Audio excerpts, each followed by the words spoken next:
Kalau misalnya saya dikasih kesempatan buat ikut Tuhan, perbolehkan saya pulang. Saya nggak mau lanjut ke Sarebat, Cipinang gitu, karena dengan cerita-cerita itu serem di sana.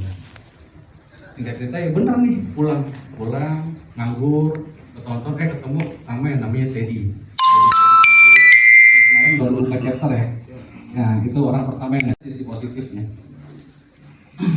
Pelan-pelan ikut Tuhan, saya mau berubah.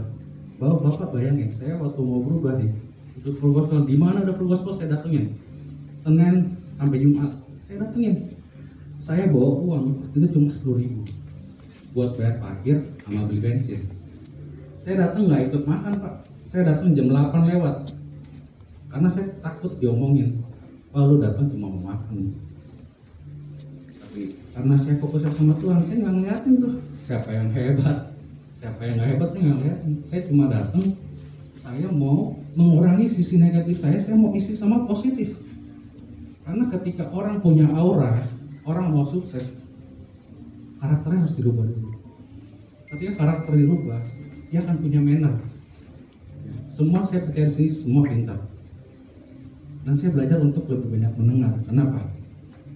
Kalau kita lebih pintar dari yang pintar, nggak akan ketemu yang ada ribet. Bener ya? Bener ya? Ya.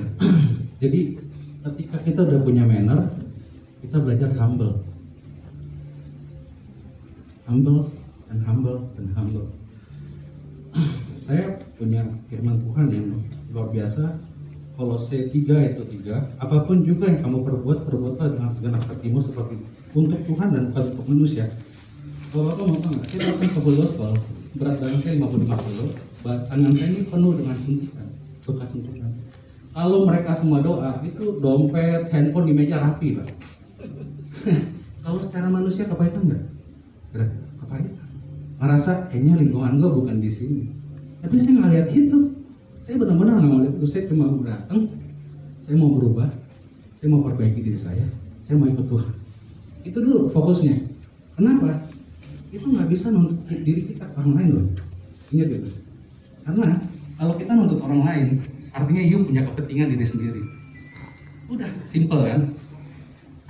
Ketika itu berjalan, nganggur, pernah gabungan nih, campaign sama Victory, ada acara di rumah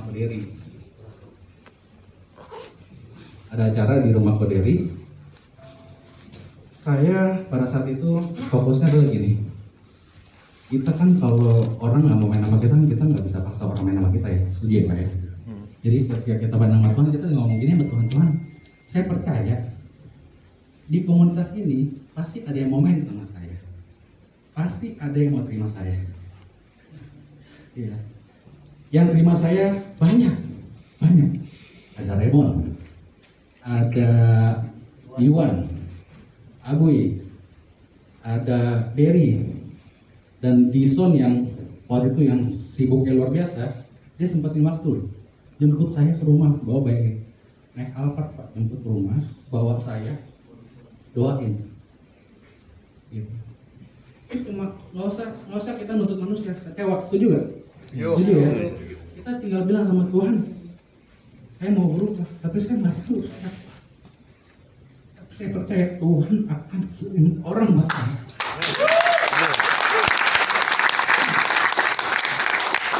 Terus kira-kira ketika nanti Tuhan kasih kepercayaan yang lebih buat kita, ingat, manner, karakter, humble.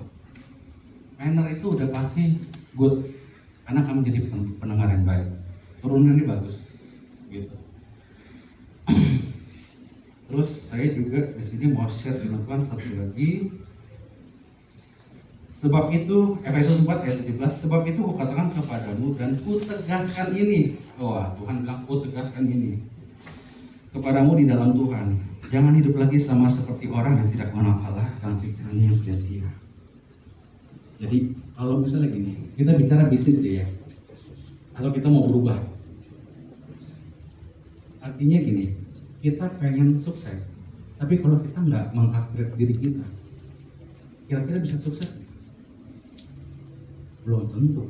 Pasti selevel Kojun deh, pasti ada belajar ya Kojun ya. Saya pengen sesuatu yang lebih baik, pasti Godin ada berubah sesuatu dalam diri kita, apapun itu. Gitu.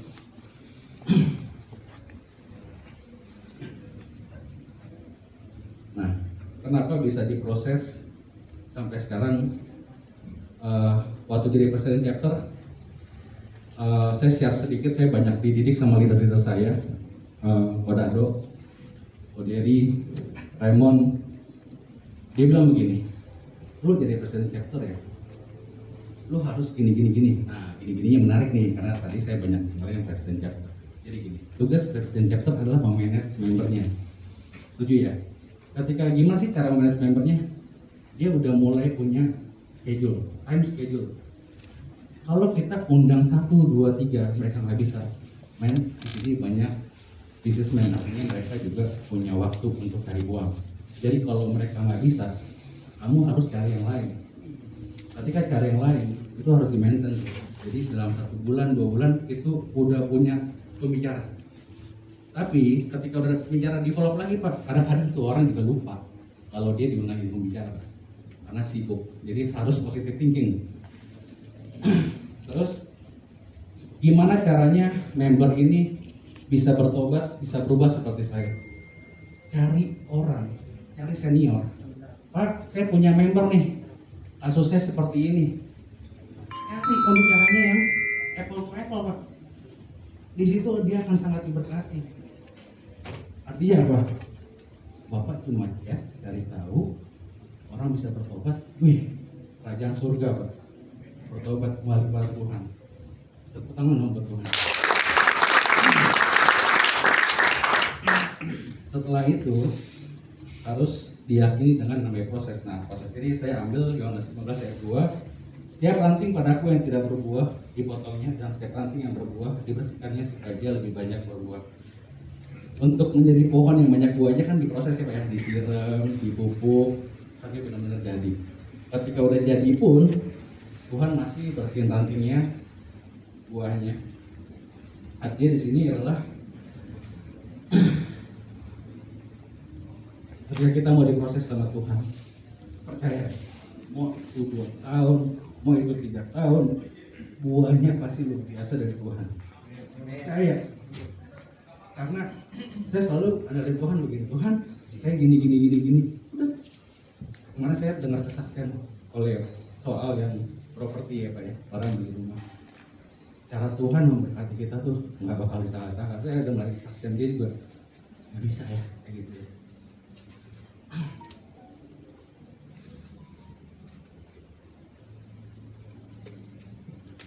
Dan percayalah, Bapak semua di sini sudah dari komunitas yang benar dan tetap kuat di dalam Tuhan, tetap andalin Tuhan. Kita manusia tidak punya hak untuk menghakimi, dan percayalah Tuhan adalah hakim yang adil. Demikian, terima kasih. Tuhan Yesus memberkati. Jabatannya RT 7, RFI 3, usaha pengusaha furniture di kayu, dan istrinya namanya Ibu Eka. Oke, nggak lama lagi kita panggil Bapak Raymond Junior. Wah, lebih ganteng dari fotonya. Selamat malam semua. Masih saya ganteng ya. Saya mau udah tampak ya Pak. Apa? Call friend. Cuma itu lagi push Pak. Sampai dalam ini ya. Oke. Aduh, yang minta Pak Alki lagi suruh stand up. Jangan Pak, cerita saya juga udah lucu sih Pak. Kemon, masih RCTI loh.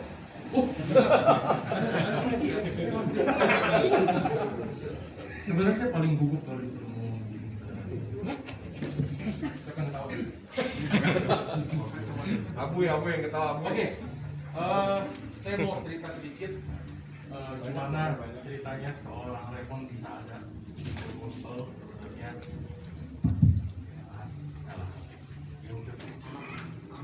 Oke, sebelum saya kenal gospel, kehidupannya cukup lucu. Jadi ya saya nggak mau cerita banyak tentang masa lalunya karena kurang enak lah diceritakan karena dulunya saya pakai narkoba nggak cukup, saya main judi, jadi player nggak cukup, saya jadi bandar, narkoba saya pakai nggak cukup, saya jadi jualan juga. Intinya begitu terus kehidupannya, muter aja di situ. Menang judi, beli narkoba. Kalau judi, pakai narkoba yang mana? Saya ke bandar narkobanya. Ya, singkat cerita begitu aja terus muternya. Di satu hari, saya diizinkan mengalami yang namanya overdosis, Pak. Mengalami overdosis. Tapi lucunya, ketika overdosis itu kan lucu sih ya, itu manusiawi sebenarnya. Karena ketika overdosis, kalau kita lagi susah, yang kita ingat itu pasti Tuhan. Ya kan? Kita kelaparan, yang kita ingat Tuhan. Kita susah, yang ingat Tuhan. Jadi pas ketika saya mau mati, Pak, mau diangkat, itu saya ingat Tuhan gitu, entah kenapa. Saya ingat Tuhan, kalau saya bisa melewati hari ini, kalau saya bisa melewati keadaan saya yang seperti ini, saya udah capek, saya udah muak sama kehidupan saya nih. Narkoba judi, begitu terus. Singkat cerita, itu bisa hilang, itu bisa lewat. Jadi untuk sekedar informasi, pada waktu itu saya nggak berani ke rumah sakit karena ketika kita masuk ke rumah sakit untuk orang overdosis harus ada polisi dulu yang menangani. Jadi saya nggak berani untuk ke rumah sakit pada waktu itu. Nah, singkat cerita, saya bisa melewati keadaan overdosis saya. Jadi dulu tuh saya pakai baju sampai 5 lapis, terus ditambah jaket lagi, segala macam air yang orang bilang bisa nurunin efeknya, saya minumin semua, air garam, air kelapa, air susu, air cucian nggak ya? Rajin. Rajin. Di rumah orang Padang, Pak. Nggak ada kalau gitu. Oke, singkat cerita, saya melewati keadaan overdosis saya udah janji sama Tuhan saya udah capek sama kehidupan saya. Tapi saya udah nggak tahu mesti mulainya dari mana. Saya mesti mulai dari mana. Nah, pas saya lagi bingung mau mulai dari mana, saya ingat Mawar. Kayaknya 3 hari tiga hari yang kemarin saya ketemu dia di Crown. Saya ketemu si Mawar, saya nggak enak nama sebut namanya karena menyangkut jabatan seseorang, saya nggak berani sebut namanya. Di sini ada Pak Ketuanya, soalnya dia wakilnya, inisialnya Derry ya, saya sebut aja inisialnya. Nah, inisialnya Derry. Untung orangnya nggak ada ya. Makanya Mawar. Jangan ada yang rekam ya, jangan ada yang rekam. Saya bisa habis. Itu sombongnya saya gitu. Sombongnya saya, hidup lu nggak lebih bagus dari gua. Kenapa lu ngajak-ngajak gua? Agama gua buat gua. Dosanya gua yang tanggung. Itu saking sombongnya, Pak. Akhirnya dia udah nggak kena tuh mau ngajak saya kayak gimana. Sampai dia pernah ngumpetin kunci motor saya, Pak. Kunci motor saya nggak dikasih kalau saya nggak ikut gospel. Tapi saya memang dasar kepala batu. Lu umpetin deh kunci motor gua pulang naik bajai. Gitu. Padahal di Kelapa Gading nggak ada bajai, Pak, pada waktu itu. Saya ujung-ujungnya naik sama dia juga sih kalau pulang. Terus sampai di satu titik saya ingat banget mukanya. Sampai hari ini saya masih ingat mukanya dia. Itu mukanya kayak bayi, bayangin ya. Mawar, kalian kenal kan Mawar? Mukanya kayak bayi. Ngomongnya kayaknya sekali aja gitu. Sekali aja, please kata dia. Kalau ini nggak cocok buat lu, kalau ini nggak bisa merubah hidup lu, silakan nggak usah datang lagi. Karena orang yang sudah kasih saya kesempatan untuk kerja, untuk memulai segala sesuatunya dari hal yang baik, saya respect lah sama dia. Akhirnya saya datang sama ke tempat gospel itu. Di dalam perjalanan mau ke gospel, yang saya di otak saya adalah, aduh, ini belajar rohani, belajar ayat satu persatu, kita buka satu persatu, isinya orang tua semua, yang ngomongnya udah tentang agama, gila men, gila. Yang di otak saya, 2 jam gue bakalan ngantuk nih. Masuklah saya, namanya Victory Chapter, Pak. Ketika waktu itu chapter yang saya masukin, namanya Victory Chapter, ternyata isinya, Pak, haleluya, gak ada orang tuanya, Pak. Saya, Pak, jualan narkoba, ini per 100 butir, itu isinya di dalam pabrik, Pak. Anak muda punya pabrik narkoba, anak muda punya bandar judi, ya Allah. Ya Tuhan, ternyata isinya anak muda semua, nggak seperti yang saya bayangin. Tuhan, kok mereka bisa ya? Kok mereka bisa ya punya background yang sedemikian hitam? Yang akhirnya saya tuh kayaknya jual narkoba saat butir tuh udah kayak toko kelontong, Pak. Mereka itu careful. Karena skopnya mereka besar sekali, tapi mereka bisa dirubah. Mereka bisa gitu balik ke jalannya Tuhan. Akhirnya saya penasaran gitu. Gila, ini ternyata anak muda semua dengan berbagai macam cerita di belakang mereka, backgroundnya mereka, tapi mereka bisa berubah, mereka bisa melayani Tuhan dengan begitu semangat. Dan ini salah satunya orangnya masih ada sampai sekarang, Pak Dado, thank you, salah satu mentor saya juga.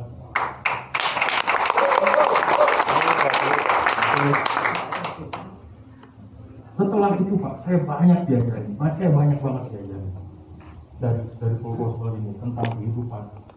Ketika saya pakai narkoba, saya nggak akur sama orang tua saya. Saya keluar dari rumah kurang lebih 5 tahun. Saya ngekos kurang lebih 5 tahun. Itu nggak pernah ngobrol sama bapak saya.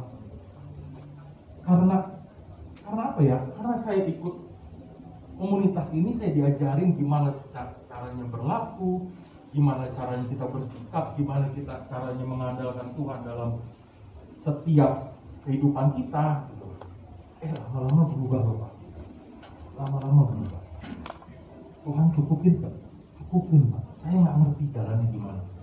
Tapi pada waktu itu yang saya ingat ketika soal materi, aduh jangan ditanya lah. Soal materi, dulunya saya pernah berpikir gue nggak akan bisa nih hidup tanpa narkoba.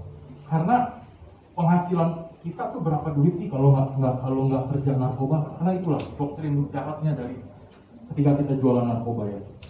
Berasanya tuh kita nggak bisa ngapain lagi selain jualan itu. Tapi Tuhan cukupin kok semua. Bahkan Tuhan kasih berkali-kali lipat. Dari pekerjaan, dari materi.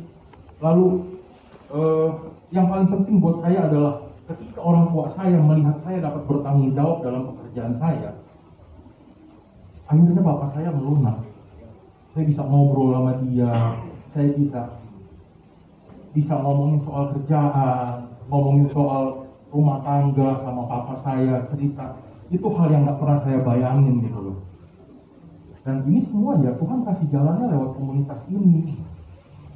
Jadi pesan saya, teruslah berada di komunitas yang positif, teruslah bersaksi tentang cerita Tuhan yang begitu luar biasa di masing-masing chapter kalian.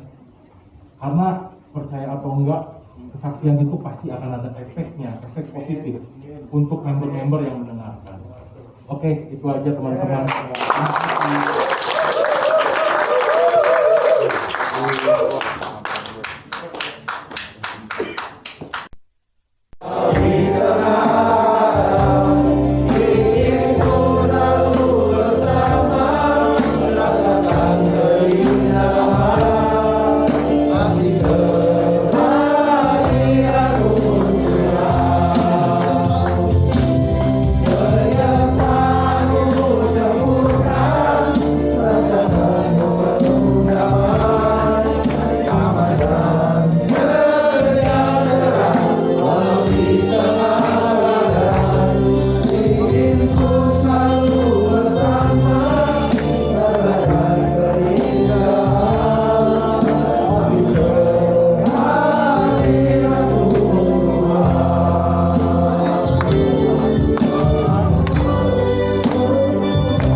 Silakan. Silakan duduk untuk bapak-bapak semuanya, kita berdoa. Terima kasih Bapak yang baik yang mengucap syukur untuk malam hari ini. Kami percaya Engkau ada di tengah-tengah kami. Jika Tuhan ada di tengah-tengah kami, maka yang lemah Tuhan kuatkan, maka kami yang sakit Tuhan sembuhkan, Maka kami yang hari ini duka cita Tuhan berikan sukacita, dan kami mau bertumbuh bersama-sama menjadi berkat bagi banyak orang, membawa jiwa kepada Kristus. Terima kasih Tuhan, kami serahkan di dalam tangan Tuhan. Yang percaya bersama kita katakan amin. Oke. Amen. Israel Lord. Amen. Baik ya, jadi beberapa mungkin kita baru kenalan, dan waktu saya udah berapa Pak? Diajak. Siapa itu? Bebas. Pokoknya tunggu di tengking aja ya. Ya. Nah, ketika diberi panggilan ya oleh Pak Irwanto, Bro Irwanto ditanya, temanya apa nih Bro? Temanya leadership. Leadership apa? Apa aja. Oke, berarti kita akan bicara tentang leadership. Ya, kita akan fokus kepada leadership, sehingga saya tidak akan khotbah secara ekspositori, tetapi kita menggunakan ayat-ayat Alkitab secara topikal ya. Yang penting adalah ada pesan yang bisa diterima. Nah, jadi sebelumnya perkenalan terlebih dahulu, nama saya Anta Kirana dari Kota Pekalongan, Antasena, saudaranya Gatot Kaca, artinya besar dan kuat. Kirana full of light, bahasa Sanskerta yang artinya penuh dengan cahaya. Jadi orang tua saya berharap ketika saya dilahirkan besar, kuat, bercahaya. Amin. Amin. Ya, nggak ada sih di Alkitab nama itu ya, tapi yang jelas dibuatnya seperti itu. Istri saya hanya satu, anak saya baru dua. Hanya satu istrinya, anaknya baru dua. Ya, berarti yang boleh nambah adalah Anak. puji Tuhan, kita semua orang Kristen ya. Dan ini keluarkan aja semua perkenalan. Ini adalah dunia persilatan saya. Sehari-hari saya punya sebuah perusahaan bergerak di bidang training, coaching, dan juga consulting. Cari makan, cari uangnya dari situ, puji Tuhan. Dan sehari-hari saya sebagai penatua untuk gereja MCC, GKI MCC. Ada 4 wilayah dan total sekitar 1.200 jemaat. Ya, ada 4 gembala yang saya gembalakan. Dan kita berdoa supaya terus menjadi berkat bagi banyak orang. Ya. Dan kita akan masuk kepada topik tentang leadership. Tagline-nya tadi adalah understanding and applying Jesus leadership principles on earth. Maka ketika kita bicara tentang leadership, ya, ini dibuka bisa ya? Bisa. Boleh. Soalnya kayaknya lebih berat kenapa saya? Boleh Pak. Lebih aman lagi saya. Saya udah S2 ya, deltanya iya, omikronnya iya. Saya ingat tuh pokoknya waktu delta itu yang susah adalah, waktu pertama kali omikron yang susah oksigen ya. Yang susah ini ya, masker. Yang delta baru susah oksigen. Kalau yang omikron yang susah, iya betul. Tangkap ya. Nah, ketika saya googling tadi, ya, saya persiapkan tadi hari ini, tulis kata leadership di Google, maka akan keluar 4 miliar bahasan, kupasan, artikel, atau keterampilan, atau insight, atau inspirasi berkaitan dengan leadership. Sehingga ketika kita bicara tentang ayo kita belajar leadership, mau berapa tahun kita belajar? Ya. Tetapi pelan tapi pasti kita bisa mempelajari pelan-pelan. Sama seperti ayat firman Tuhan, bukan berarti seberapa banyak ayat yang sudah pernah kita baca atau hafalkan, tetapi seberapa banyak ayat firman yang kita baca, yang kita sudah hafal, kita praktekkan dalam kehidupan. Sepakat teman-teman? Ya. Jadi mari kita gunakan waktu yang singkat ini untuk kita kembali mereview apakah pola leadership saya itu sudah seperti yang Yesus lakukan. Khususnya sebagai seorang FGB man yang kita menjadi pemimpin di dunia usaha, jadi pemimpin di rumah, dan juga jadi pemimpin di dalam organisasi ini, ya, FGBMFI. Ya. Nah, kemudian saya ingin sampaikan di awal begini, leadership itu apa? Oke, silakan. Ada yang mau jawab? What is leadership? Jangan bukan dulu. Ya, silakan. Ya, itu bahasa Indonesia-nya bagus sekali, Pak. Bagus sekali, Pak. Jawaban. Ya, thank you. Ada lagi yang lain? Pengembalaan. Oke, jadi pemimpin itu juga mengembalakan. Oke, ya itu panggilan Yesus kepada Petrus pertama kali, kamu akan jadi penjala manusia. Ya, setelah Yesus bangkit dirubah, kamu akan gembalakanlah domba-dombaku. Ya, dari penginjil menjadi gembala, ada sebuah perubahan peran di situ. Oke, baik. Ada yang lain? Siap berkorban. Siap berkorban? Teladan. Menjadi teladan. Oke. Ya. Nah, ini baru ditanya 2-3 menit, jawabannya udah 5-6 orang. Bagaimana kalau seharian kan banyak sekali, makanya ada 4 miliar di situ. Leadership itu apa? Nah, saya mau kita ambil 2 saja. Yang pertama dari Harvard Business Review, dikatakan leadership is a process of social influence which maximize the effort of others towards the achievement of a goal. Yang artinya adalah bisa.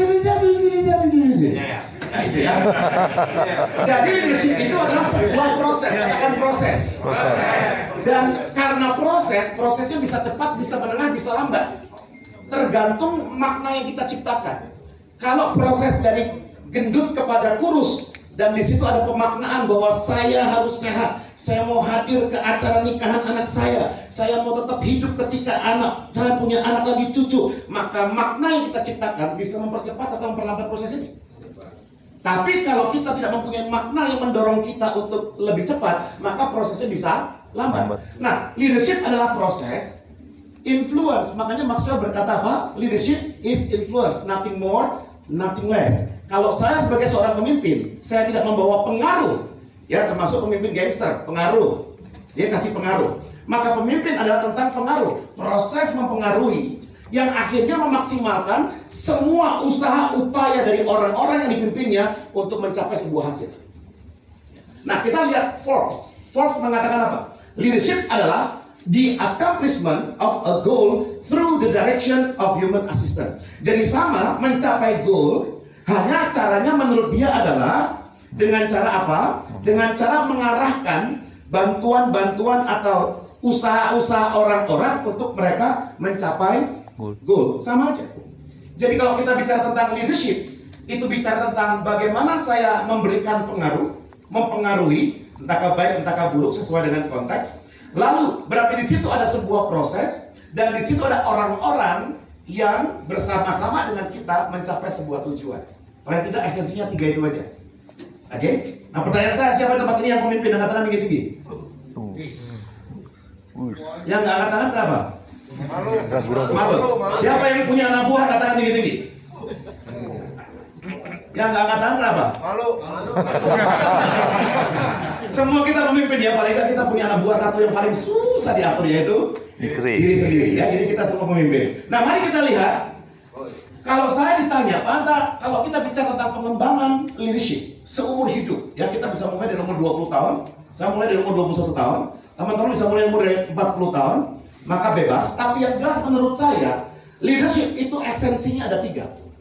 Yang pertama adalah managing self. Ketika saya tidak bisa mengelola diri, leadership apa yang saya mau sampaikan? Ketika di rumah saya punya istri dan anak dan juga mbak-mbak, karyawan, pegawai, lalu saya nggak bisa kontrol emosi, saya suka marah, kemudian saya absen nama binatang A sampai Z sesuai dengan abjad. Apakah itu leadership? Ketika kita berbicara, Mario, wah luar biasa. Tapi di rumah kita ngomong, diam lu, nggak didengarin orang. Ya. Nah, jadi leadership itu bicara tentang bagaimana saya mampu mengolah diri. Apakah saya sudah jadi pribadi yang asertif? Nggak? Apa maksudnya asertif? Apa yang ada di hati saya, Pak, apa yang ada di pikiran saya, itu saya ucapkan. Jadi saya bukan yes man, Pak. Saya juga bukan orang yang agresif. Saya pasif enggak, agresif enggak, saya asertif. Artinya apa? Gimana Pak Anta makanannya? Saya suka dagingnya, wortelnya juga nggak keras. Nah, menurut saya kuahnya kebanyakan garam. Tapi itu menurut saya. Halo? Jangan sampai, yang lebih parah lagi kan lagi kesini kemudian lapar kan? Gimana udah makan? Udah. Gimana ceritanya? Belum penderitaan, belum penganiayaan sama Yesus, baru tanya udah makan atau belum? Sudah berbohong. Gimana mau dianiaya karena Yesus? Bilang aja udah makan belum bro? Oh belum nih, apa enggak? Iya. Nah kalau Anda bertanya kepada teman-teman begini, sudah makan belum? Hati-hati, itu juga nggak boleh basa-basi kan? Karena kalau dia berkata belum, terus gimana jawaban kita?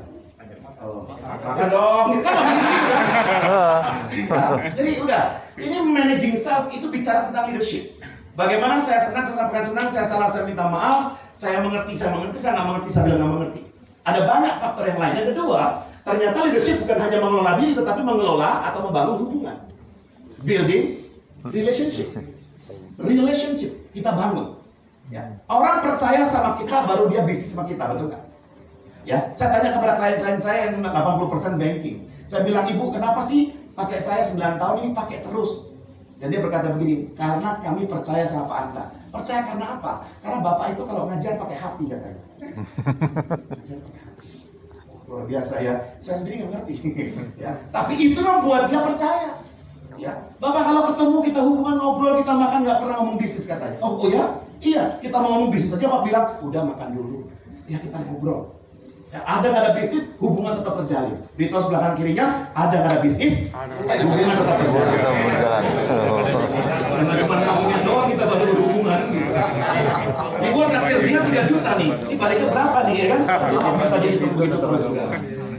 Dan yang ketiga, leadership bicara tentang developing others. Ya, kita udah jelas lah. Kalau manajer itu jelas, do things right. Itu manajer. Ya, kalau leader, do right things. Itu bedanya. Makanya kalau kita main kantornya rapi, mejanya rapi, target tercapai, lalu ini dan itu sesuai dengan struktur, prosedur, maka kita hire manajer. Tapi kalau kita membutuhkan perubahan, kreativitas, keberanian, dobrakan, kita butuh leader. Karena leader do right things. Manager hanya do things right. Ya. Nah, kalau kita mau jadi leader, artinya kita di luar daripada hanya sekedar melakukan day to day rutin dalam kehidupan kita. Ada mengelola diri, membangun hubungan, ada juga mengembangkan orang lain. Inilah leadership. Di atas sebelahnya katakan, itulah leadership. Itulah leadership. Kemudian setengah jam kita suruh bahas leadership, kan saya bingung bahas yang mana gitu kan? Makanya langsung saja kita masuk nanti di pertemuan selanjutnya. Kalau waktunya lebih panjang, misalkan 2 tahun kita bisa sesi gitu kan? Kita bisa bahas satu persatu. Kita lihat sekarang 5 prinsip kepemimpinan yang menurut saya ini cukup bisa memberikan kepada kita sebuah inspirasi untuk mengikuti apa yang dikatakan atau apa yang dilakukan oleh Yesus. 5 prinsip, ya. Ini supaya kita semua para ini leader-leader di sini siapa nih? Pegang-pegang area kan? Semuanya. Kalau begitu kan saya pakai jas.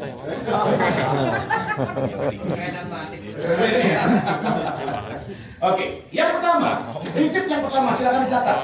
Kita baca bersama-sama 1, 2, 3. Potential, not perfection. Kalau teman-teman semuanya kita mau menjadi pemimpin dengan prinsip kepemimpinan Yesus, maka Yesus tidak mencari orang yang Sempurna. sempurna. Yesus mencari orang yang berpotensi. Dan semua orang berpotensi. Pengikutnya dari nelayan hingga ahli kitab, dari pelacur sampai ibu rumah tangga. Ya. Nah, perhatikan baik-baik. Satu dulu, bro. Gue seneng semangat lu, bro. Nanti kita makan bubur ya. Pertanyaan saya, pemimpin itu dilahirkan atau diciptakan? Dilahirkan. Siapa yang yakin dilahirkan angkat tangan? Oh, Oke, 1 orang. Yang yakin diciptakan angkat tangan? Yang tidak berani mengangkat tangan, yang angkat tangan tinggi-tinggi. Belum dianiaya, baru tanya gitu doang. Saya heran juga ya. Miliki keberanian katanya leadership. Angkat tangan aja nggak berani. Ya, asertif dong. Makanya baik-baik.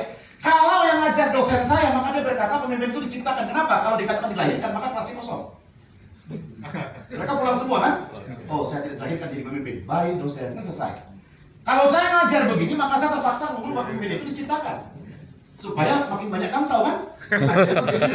Tapi saya meyakini bahwa dua-duanya benar.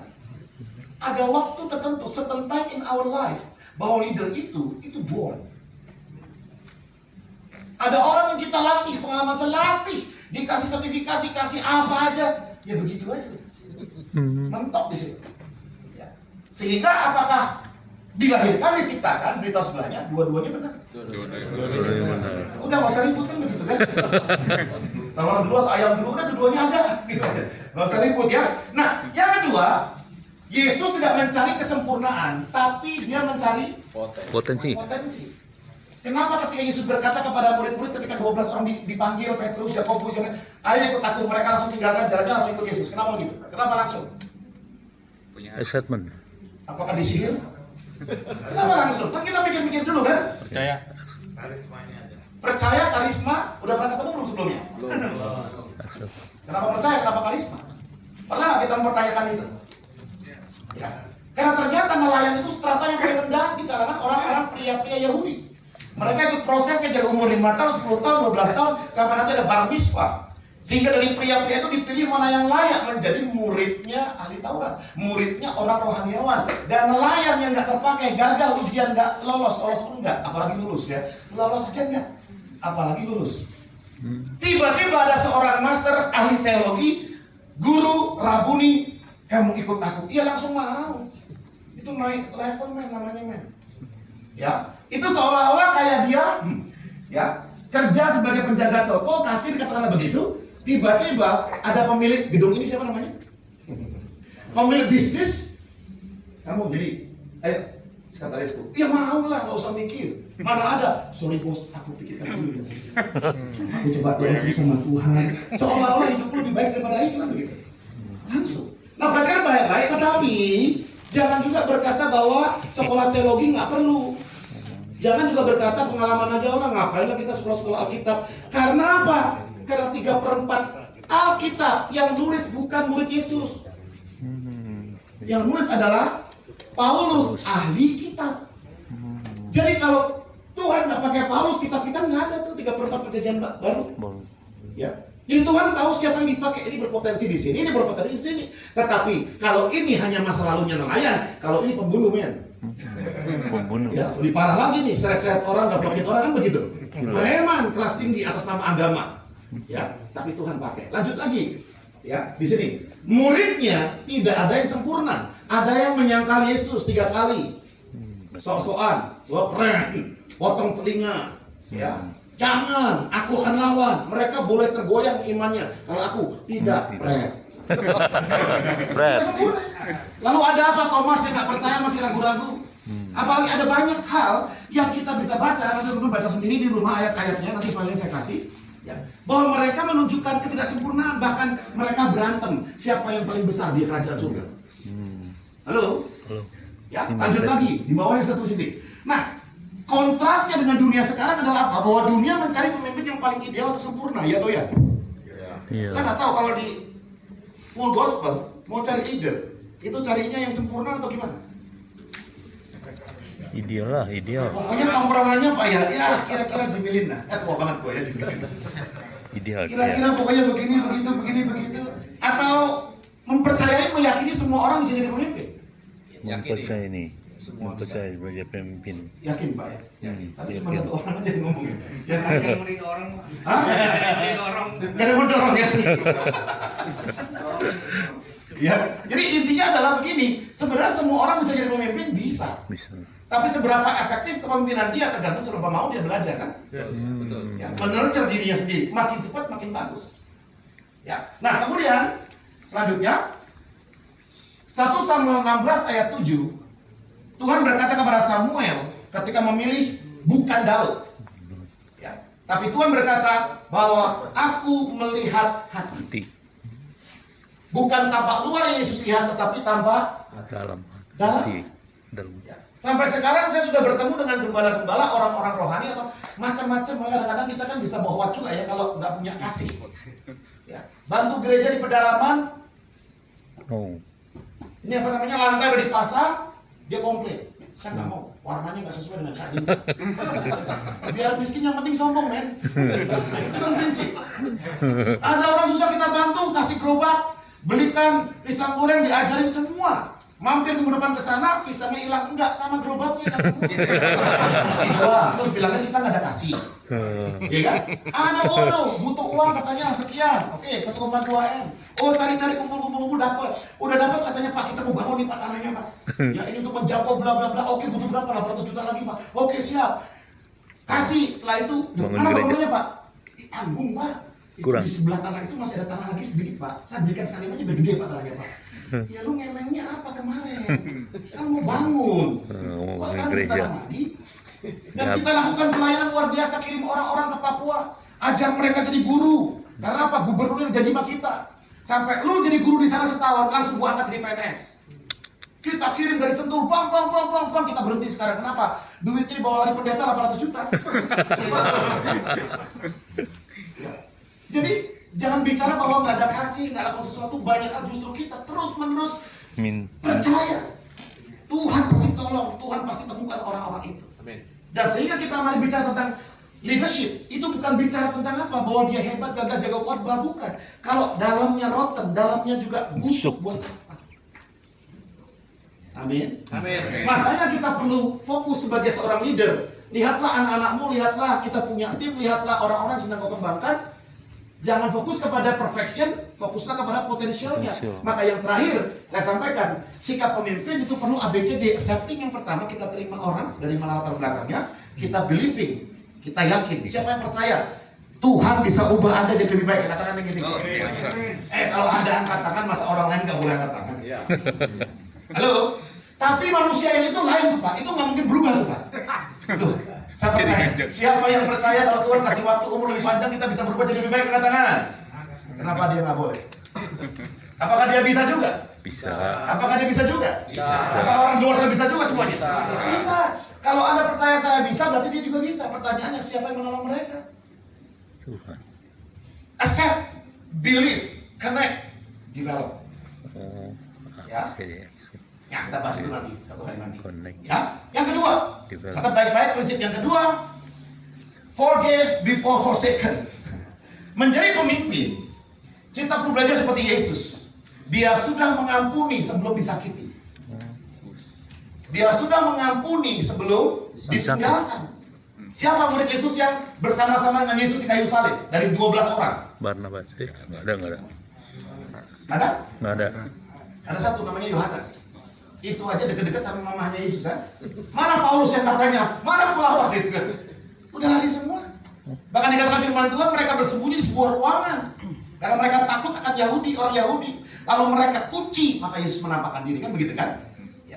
Mereka juga takut, perhatikan baik-baik, forgive before forsaken. Kalau kita jadi leader, kita sabarnya ada batasnya, jangan jadi leader. Beritahu sebelahnya, leader itu sabarnya nggak ada batas.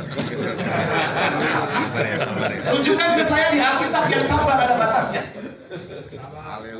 Berapa lama kita mengampuni orang, berapa kali? 70 kali 7. 7 kali 7 kali 7 kali. Apa sempurna mengampuni semua kapan? Sampai selama-lamanya.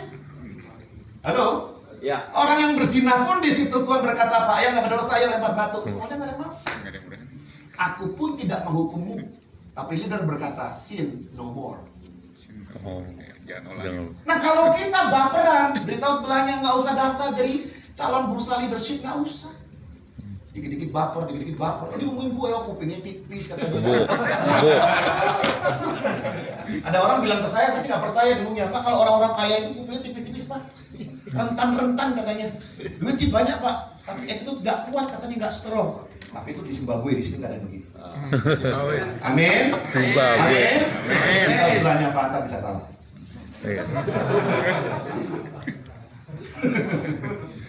Ya silakan, dilihat. Pemimpin itu apakah selalu mendapatkan hal baik? Tidak. Siapa yang mengalami bulan ini dapat hal nggak baik? Dia omongin di belakang, dikomplain kurang lah, yang komplain nggak mau kontribusi, kritisi terus. Betul. Ya, pengalaman ya kan? Apakah selalu dapatkan hal baik, puji-pujian? Nah, kalau kita jadi leader, kita berharap semuanya baik seperti lagunya, semua Baik. Semua biar lagu baik. itu buat istri kita aja ya. Di atas semua baik. Oke, kalau kita yakin bahwa tidak selalu mendapat hak baik, maka kita perlu siapkan hati kita bicara leadership. Maka kita perlu sudah membanyakkan, membesarkan pengampunan. Halo? Ya.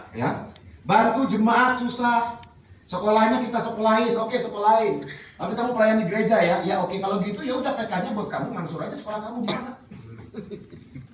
Ajarkan semua mental baja. Oh, yang diajarin oke mau, yang orang pelayan lain ngomong Pak Aka batu, kayaknya ada pamrihnya. Ya kita beda frekuensi. Ya. Kita sedang mengajarkan bagaimana cara hidup, tough, menghargai, bersyukur. Yang satu kasihnya ikan-ikan terus. Halo? Tapi it's okay. Beritahu sebelahnya, kita beda nggak apa-apa coy. Nggak harus sama kan begitu kan? Nggak harus sama kan? Tapi yang jelas adalah apakah kita punya prinsip mengampuni. Dan kalau apa yang kita yakinkan itu the right things. Oke, itu the right things. Ya. Yesus tidak memimpin untuk menjadi nyaman, tapi menjadi jawaban. Ya atau ya? Yes. Oke, satu orang pria bacakan Roma 5 ayat 8. Yang pria aja ya, wanita nggak usah. Di rumah ada tidak penting. Oke, silakan. Roma 5 ayat 8. Yes, silakan bro. Akan tetapi Allah menunjukkan kasih-Nya kepada kita oleh karena Kristus telah mati untuk kita ketika kita masih berdosa. Ketika kita masih berdosa, dia udah kasih DP duluan. Ya. Kita masih berdosa, dia udah mati di kayu salib. Tujuan dia datang ke dunia cuma satu, melayani sampai mati, kan begitu aja. Pertanyaannya, tujuan kita sebagai leader apa? Cari pamor, terkenal, hebat, dan sebagainya. Tidak. Ya. Ketika saya melihat juga organisasi gereja ini mulai bertumbuh, nyaman berada di situ. Tapi saya memutuskan untuk apa? Biar orang-orang yang maju, biar generasi muda. Saya pernah berkata, cari yang di bawah 35 tahun. Kita jangan ada generasi ketika sudah Parkinson, baru kita ada generasi. Itu bukan generasi, kita terpaksa mundur. Yes or yes? Yes. Kapan waktu terbaik untuk kita generasi? Waktunya selalu baik. Halo? Kapan waktu terbaik untuk kita jadi orang baik? Waktunya selalu baik. Kapan waktu terbaik untuk kita mengampuni orang lain? Kapan aja. Sehingga mulai sekarang kita ada generasi mereka. Tampilkan, tonjolkan, latih, karena itu generasi setelahnya. Ya, nah, oke, lanjut. Dia tidak cari nyaman, tapi dia jadi jawaban. Bahkan Yudas menjual Yesus dengan harga 30 keping perak. Ini harga seorang budak. 30 keping perak, bayarin baik-baik ya. Muridnya sendiri direkrut, nggak pakai ya, di X-Factor, nggak usah, langsung direkrut, tapi tetap aja menjadi pengkhianat.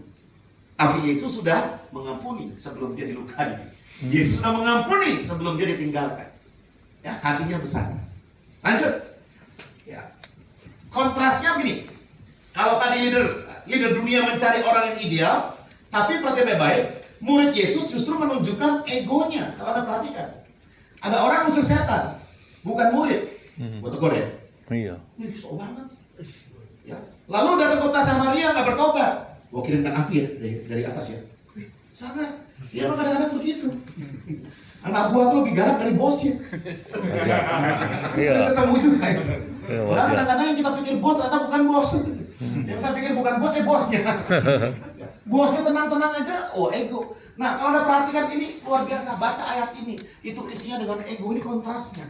Yesus mengajarkan mengampuni, mereka justru mengedepankan kekerasan. Tidak ada kasih di situ. Ya. Nah, jadi ini bicara tentang bahwa leadership bukan prinsipnya transaksional, tetapi relasional. Kalau lu kasih gua apa, gua kasih lu ini.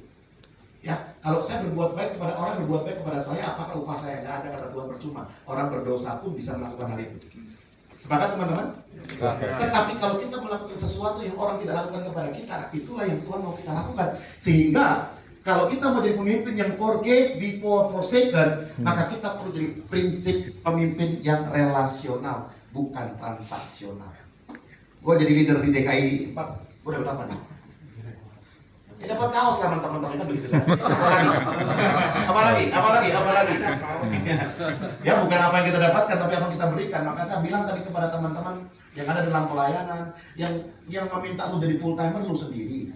Yang bilang katanya panggilan Tuhan berkata malaikat naik turun lu sendiri, ya. Sekarang tiba-tiba komplain atas apa yang lu kerjakan. Jadi lu kesini itu mau berhidup atau cari hidup? Kalau mau cari hidup, tempatnya jangan di sini, di tempat lain ada. Ya toh ya? Halo.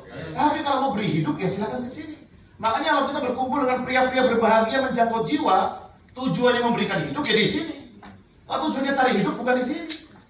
Di luar tempat ini kita cari hidup masing-masing di luar sana. Ya toh ya? Iya. Ya. Dan yang terakhir, kita perlu mempunyai sikap hidup dalam kasih. Kasihnya walaupun, bukan jikalau. Walaupun kamu ngomongin saya tetap sayang kamu. Walaupun kamu gosipin saya, tetap saya pakai kamu. Saya tipe orang yang bisa mempekerjakan orang yang ngomongin saya. Karena disitulah kita punya kesempatan mempraktekkan firman Tuhan yang sangat sulit dipraktekkan, yaitu apa? Menaruh bara api di atas kepala orang. Halo? Ya. Sampai kemudian orang itu berkata apa? Oh iya benar, oh iya benar, oh iya benar. Sederhana, tapi kebenaran itu yang nggak saya cari supaya dianggap benar, tidak. Tapi yang jelas dari leader, kita perlu forgive. Kita perlu punya pengampunan, kesabaran, kasih yang besar. Amin? Besar. Gue dikasih 1 juta, habisnya semalam. Terus alasannya apa? Aku dihipnotis. Terus gimana ngomongin kita? Ya, dihipnotis. Yang ketiga, asking dan answering. Ya, langsung. Pemimpin itu harus banyak bicara dan pandai bicara, betul? banyak menjawab. Harus banyak menjawab, kelihatan knowledgeable, pinter, skillful gitu. Iya, menjawab kan. Ya. Tidak harus begitu. Namun kalau kita pelajari dari Yesus, ya, ada seorang penulis buku, nanti bisa dicari bukunya, silakan dibuka next slide, bro. Martin Copenhagen, bukunya adalah Jesus is the Question. Dia berkata, Yesus 40 kali lebih banyak bertanya daripada menjawab di Alkitab.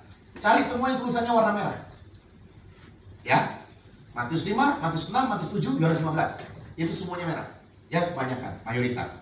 Dan kalaupun Yesus menjawab, dia menjawabnya pakai apa? Perumpamaan. Cerita ilustrasi, begitu kan? Nah, kontrasnya apa?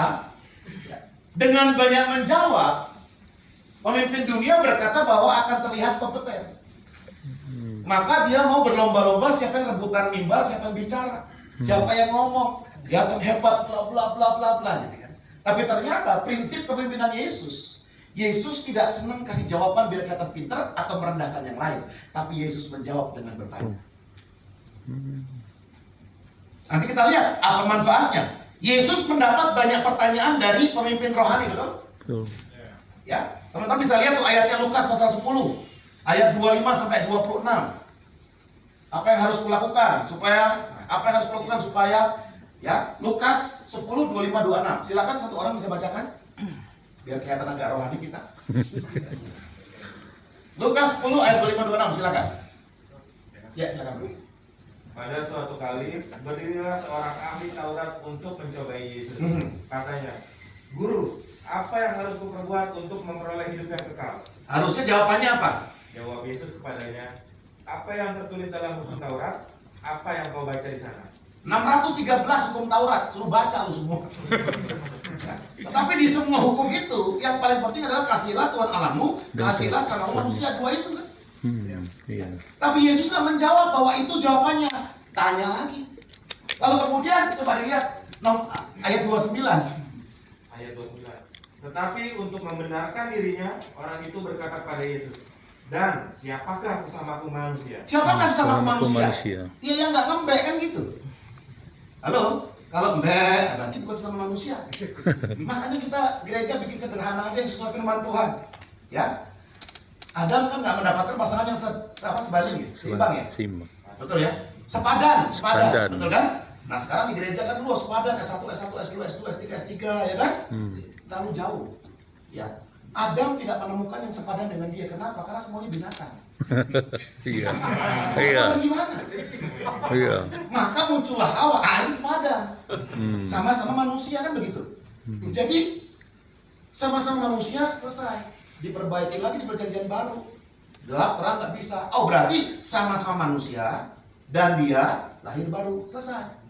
Beritahu sebelahnya, anakmu nggak usah dipersulit cari pasangan. Kasihan sesuai firman. Apa yang berat-berat? Respon Yesus, dia justru mengajukan pertanyaan, menjawab dengan cerita. Tujuannya apa? Lanjut. Tujuannya agar mereka mampu mencari jawaban dan memecahkan masalah sendiri. Nah kalau kita jadi leadership, nah ini yang terjadi. Saya keliling kemana-mana, saya berkata begini, gembala, saya bersedia untuk memberikan kompetensi saya melatih pemimpin Anda semuanya untuk menjadi seorang coach. Oke, for free, nggak usah bayar. Dan sampai sekarang nggak ada yang mau. Di gereja itu yang sudah bangkotan apa? Mentoring, betul? Pemuritan kan? Saya mentor, lu menti, gue kasih tahu lu terus kan? Terus kita habis suara. Training itu transfer knowledge, transfer ilmu.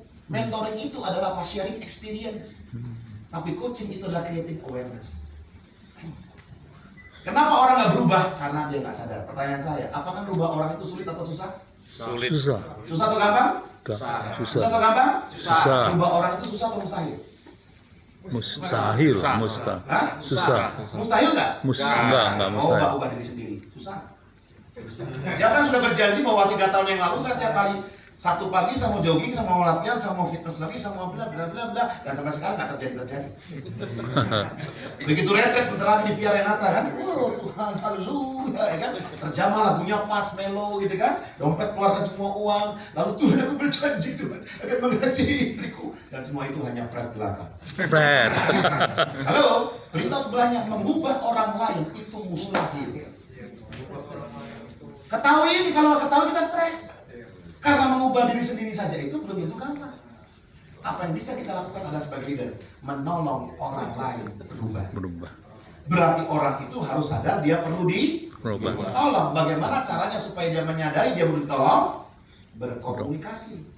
Dan kita bertanya, oke bro, 2 hal penting apa yang perlu diwujudkan dan sampai sekarang belum diwujudkan?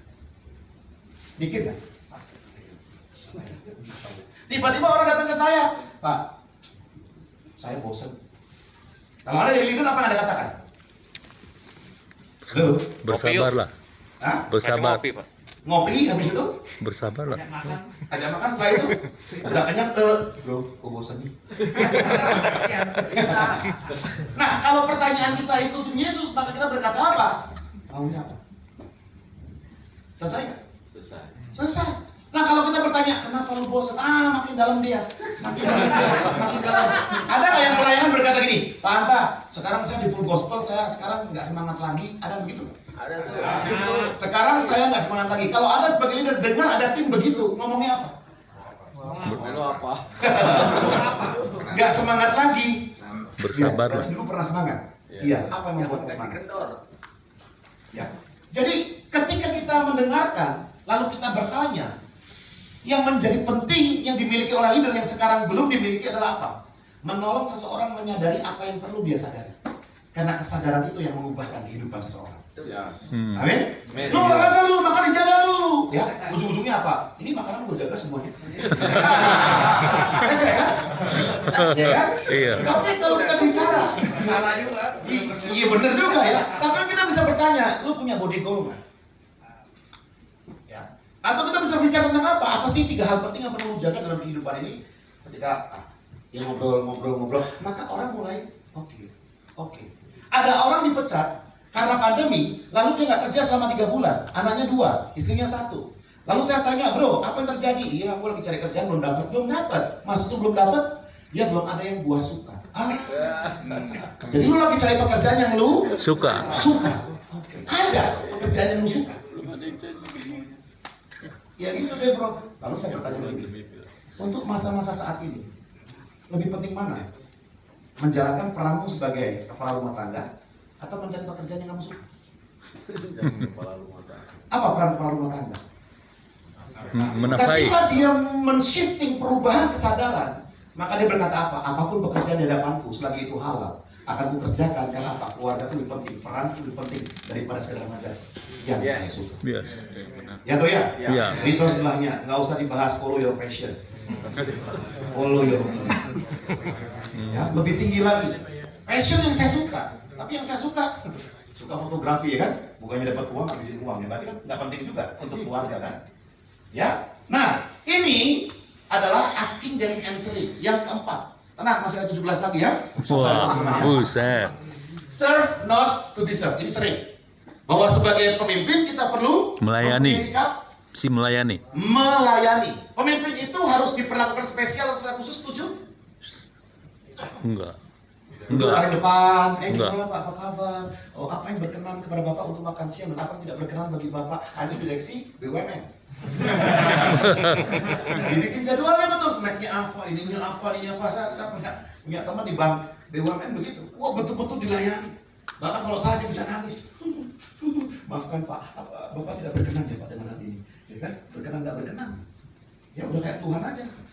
Berkenan di hadapanku. Nah, kalau kita sebagai leader, mentalitas kita masih begini, aduh. Dilayani. Tuhan Yesus, saya diundang di mana aja gitu ya. Begitu nyampe di situ, ada di sebuah kota lah, nyampe. Ada rumah gede, tapi nggak ada isinya, cuma gua doang di situ masuk. Masuk kamar, blak-blak, begitu tutup pintu, jebret, di belakang pintunya ada Hantu.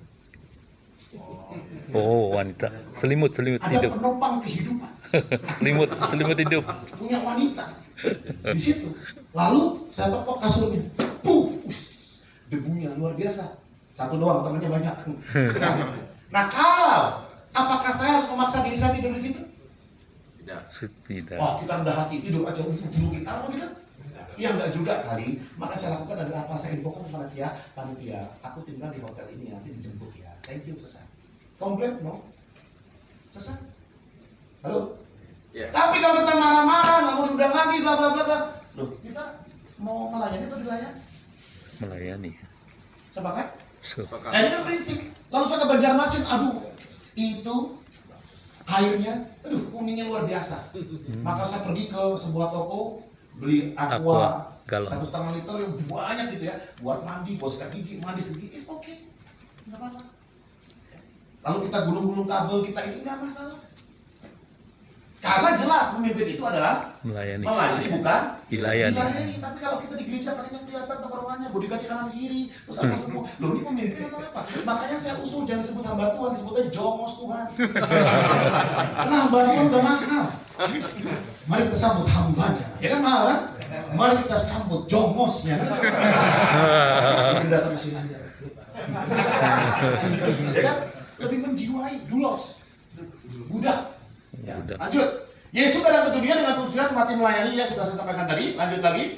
Anda berhak memimpin sebatas Anda mau Memimpin. Nah, itu kan yang 1, 2, 3. Yes. Yes. Betul kan? Anda berhak memimpin sebatas mau melayani. Kalau saya tidak mau melayani istri saya nggak bisa mimpin dia. Kalau saya nggak melayani anak saya sediakan waktu, saya nggak bisa mimpin mereka. Ya toh ya? Ya. Untuk saya bisa pimpin mereka, saya harus melayani mereka. Oke, make sense? Oh, make sense. Kenapa? Ada teologisnya. Mari kita lihat. Pemimpin dunia menuntut untuk dilayani, sedangkan Yesus datang untuk melayani. Lanjut, kita lihat. Nah, ketika Bapak Ibu melihat praktek-praktek gereja, retret, melakukan praktek pembahusuan kaki, tujuannya apa? Melayani. Biasanya apa tujuannya? Dulu skem. Mengampuni kepahitan? Melayani. Betul? Ada begitu juga? Iya. Ya, suami basuh istrinya, istri apa nanti habis itu peluk-pelukan, maafkan, ampuni, ya kan? Nah, tolong jangan dilakukan lagi karena konteks ini bukan tentang konteks saling mengampuni, bukan. Tapi Yesus menunjukkan kita harus jadi pelayan. Kita harus melayani. Jadi jangan pernah lagi kasih sesi retret lalu pengampunan disuruh basuh kaki, enggak.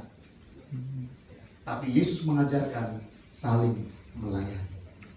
Yesus juga tidak mengajarkan bahwa mulai besok tolong ya, lu siapin nampan terus basuh kaki sebelah-sebelahnya. Enggak begitu juga. Enggak harus juga diulang kan gitu. Tapi Yesus memberikan contoh.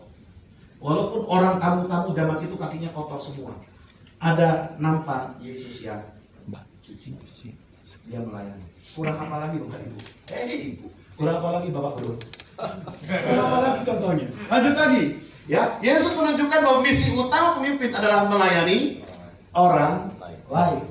Nah ini yang perlu meresap di dalam sum-sum tulang belakang kita. Dan yang terakhir, yang kelima, by grace, not by might. Oke? Pemimpin itu tidak boleh menunjukkan kerentanan, vulnerability. Kerentanan. Setuju nggak teman-teman? Bapak Ibu, tolong support doa supaya Tuhan juga pulihkan keluarga kami. Ya, seperti Bapak Ibu ketahui bahwa sekarang anak saya sedang sakit di rumah, dan tolong didoakan. Apakah ini pemimpin boleh ngomong gini? Nggak boleh. Halo? Enggak. Tapi gereja Surabaya besar sekali itu. Gereja ini gede banget. Dan dia lagi kurang baik dengan anaknya gereja gede banget juga. Ya. Hanya sekarang perbedaannya logonya, yang bapaknya warna hitam, yang anaknya warna merah kalau di Instagram. Oh, gereja gede sekali. Tapi bapaknya bisa berkata begitu, tolong doakan keluarga kami supaya ada pemulihan di keluarga kami dan jemaat yang dibuat. Apakah itu hal yang memalukan bagi seorang pemimpin? Iya. Apakah itu bisa dilakukan oleh seorang pemimpin? Boleh. Halo? Tidak. Halo? Oh, tidak boleh. Bagaimana kita bisa berharap orang yang kita pimpin menceritakan kerentanannya kepada kita kalau mereka nggak pernah tahu kita rentan? Masuk akal? Iya, masuk Kita akal. seringkali berkata aku strong, kuat, tiba-tiba burn out, tiba-tiba pergi, tiba-tiba jatuh, tiba-tiba hancur, tiba-tiba di penjara. Kenapa? Karena nggak punya ruang, nggak punya tempat, nggak punya keterbukaan. Sehingga saran saya kalau kita berani yang kelima adalah apa? Pemimpin boleh menunjukkan kerentanannya di dalam konteks tertentu. Sesama. Ketika saya punya first layer, ya 3-4 orang, maka dengan 3-4 orang itulah komunitas inti saya di mana saya bisa bercerita apa saja. Kalau tidak, bagaimana mungkin? Boleh nggak kita ngomong kelemahan kita kepada istri kita? Boleh. Boleh ya kita cerita kepada anak kita? Boleh. Ya. Lalu ketika sesi di Bali ada seorang pria datangin saya berkata, begini Pak Anta, itu gimana cara ngatasin anak-anak SMP sekarang tuh pokoknya berat banget kata dia. Kalau pulang sekolah masuk ke kamar, main game, tutup pintu, nonton Netflix, segala macam. Ada. Saya bilang, siapa bikin itu semua? Manusia. Sebanyak itu punya kamar sendiri, punya TV, punya Netflix, punya komputer, yang bikin siapa? Manusia. Nah Bapak ke rumah saya di semua kamar nggak ada TV di dalam kamar Pak. Karena kita nggak mau ajarin orang menyendiri di kamar, nonton TV enggak. Kamar buat tidur, nonton kita bareng. Oke. Nanti ketika usianya udah tinggi, udah keluar dari rumah, silakan. Mereka punya aturan masing-masing, tapi kita ajarkan. Anak saya 2 tahun saya seret untuk berdoa. Ayo. Nggak mau, tarik kakinya. Nangis-nangis apa? Doa. Sekarang kalau belum baca Alkitab, belum berdoa, nggak mau tidur. 2 tahun. Waduh. Loh, kalau kita nggak membuat mereka nangis sekarang, nanti kedepannya kita yang nangis. Iya toh ya? Ya. Ada golden momennya itu nggak bisa lewat. Sekarang kalau Anda punya anak SMP, SMA, susah diatur Pak, begini Pak. Ini anak saya Pak main handphone terus gimana? Anak nggak main handphone, orang tuanya main handphone. Baru lahir 1 hari dan main handphone. Ya kan? Ada sedih lihat di tempat makan gitu kan. Wah, masih kecil-kecil, berdiri belum tegak ininya. Nonton YouTube. Ya, makanya paling rusuh keluarga kita aja. Bawa Lego, bawa brum, bawa tas, 1 anak 1 tas kalau kita pergi. Itu hanya ke tempat makan. Tapi ya itulah yang kita set. Ya. Jadi boleh nggak menunjukkan vulnerability? Boleh. Bagaimana kita bisa berkata, bro, kalau lu ada apa-apa, ada kesulitan, ada masalah, persoalan, ngobrol sama dulu. Tapi gue nggak pernah ngobrol sama dia. Lalu bapak di Bali itu berkata apa? Pak, setiap kali saya bertanya kepada anak saya, sekolah bagaimana, ini bagaimana, saya banyak nanya, dan dia jawabnya hanya sebegitu aja Pak. Oke. Apakah Bapak pernah cerita tentang kehidupan Bapak, kerjaan Bapak kepada anak Bapak? Loh, kok saya Pak? Kan saya bapaknya. Terus maksudnya apa kalau Bapak bapaknya? Ya kan dia anak gua. Ya harusnya gua tanya, lu cerita. Masa gua cerita sama dia? Nah ini Pak. Bagaimana anak bisa mendapatkan model untuk bercerita kalau dia nggak pernah tahu bapaknya bercerita kepada dia? Yes or yes? Yes. Ya atau ya?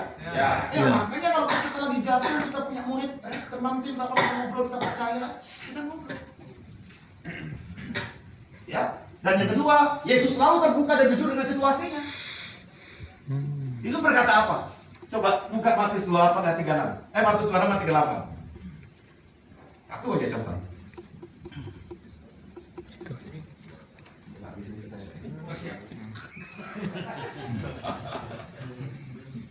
Ya, Lalu katanya kepada mereka, hatiku sangat sedih, seperti mau mati rasanya. Tinggallah di sini dan berjaga-jagalah dengan aku. mana coba kalau kita jadi murid-muridnya? Hatiku sangat sedih, mau mati rasanya. Gimana kita? Tidur. Halo? Tidur. Jesus, you are not supposed to be to say that. Kasih kita kekuatan, enggak kan dia begitu.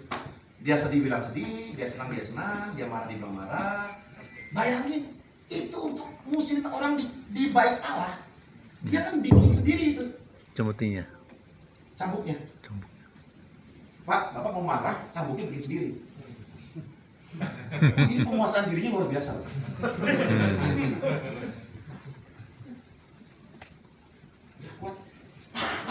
Gitu kan? Berarti marahnya dia bukan driven by apa? Hanya sekedar untuk melampiaskan, memuaskan dagingnya. Tiba-tiba anak bentol, tiba-tiba ada 5 jari di situ. Tapi dia punya purpose. Dan ketika Yesus juga berkata bahwa apa? Oh, dia sangat takut. Dia bukan takut mati. Dia takut, kalau pelajari bahasa aslinya, dia takut terpisah dari Bapa. Karena dia nggak pernah terpisah dari Bapa. Dia bukan takut mati loh, sorry loh ya. Dia takut terpisah dari Bapaknya. Tapi itu diutarakan. Ada ikan goreng nggak? Gua lapar nih bro. Itu diutarakan. Halo? Ya. Apa aja? Dia orang paling terbuka dengan situasinya. Ya, lanjut. Yesus selalu menunjukkan kebergantungannya kepada Bapa. Baca di sini, semuanya aku melihat Bapakku melakukan, aku melakukan. Anak melakukan. Semua bukan dengan kekuatan dia, semua dengan kasih karunia yang Tuhan miliki. Lanjut lagi apa? Dan terus. Pemimpin dunia menyembunyikan kelemahan atau kerentanannya, tapi Yesus tidak. Dia nggak berdosa, makanya kita nggak bisa cari dosanya apa. Tetapi apakah dia mengekspresikan emosinya? Iya. Apakah dia berdosa? Tidak. Ya, dan yang dua lagi, keselamatan adalah karunia. Kita tahu semuanya adalah usaha, bukan usaha manusia, tapi pemberian Allah. Begitu juga dengan kepemimpinan. Ini anugerah. Kalau kita tidak diberikan anugerah oleh Tuhan, siap-siap. Itu pasti mengalami burnout, itu udah pasti.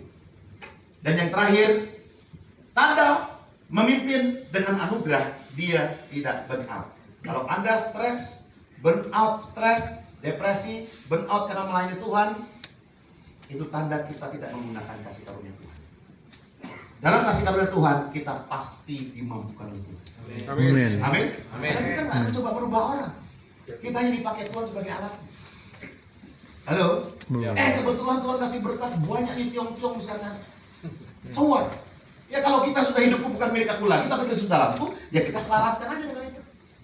Mengetahui bahwa semua yang Tuhan izinkan kita miliki hari ini, Tuhan titipkan, semua itu hanya caranya saja, memakai kita jadi berkat bagi orang. Amin. Ya, masih ada yang hafal 5 itu apa saja yang pertama? Potensial not perfection. Ya, potential not perfection. Jadi leader kita cari, lihat hatinya, nggak perlu cari yang sempurna. Lulusan S3, S4, S5, S8, S2 ya, nggak perlu. Lalu yang kedua, Serve not forgive before before forsaken. forsaken. Hidup dalam kasih, punya pengampunan, tersenyum aja apapun yang terjadi. Ya, tentunya kita punya hikmat, ya kalau belum bisa dipercaya jangan dipakai lagi. Kita tunggu sampai dia berproses. Yang ketiga, Serve asking then answering. sering one. Ya, supaya orang itu menyadari apa yang perlu dilakukan, ada sebuah kesadaran ketika kita bertanya. Yang keempat, Serve not to do we serve. yes, melayani bukan Untuk dilayani. Dan yang terakhir, Grace dengan anugerah bukan Not dengan by kekuatan might. Oh. sendiri. Saya berharap 5 hal ini bisa membantu kita menjadi seorang pemimpin seperti yang pernah Yesus lakukan di muka bumi ini. Ya, mari kita berdoa. Terima kasih Bapak yang baik, kami mengucap syukur untuk malam hari ini. Kami percaya Engkau memberikan sesuatu bagi kami, maka di keluarga, di bisnis pekerjaan, dimanapun kami berada dalam pelayanan, supaya prinsip kepemimpinan 5 hal ini boleh kami terapkan di dalam kehidupan kami.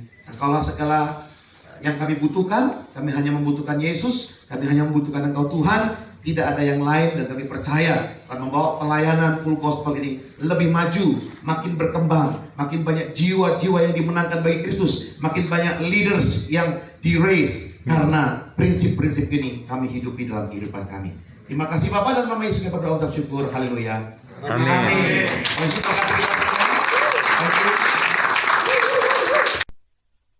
Bisa.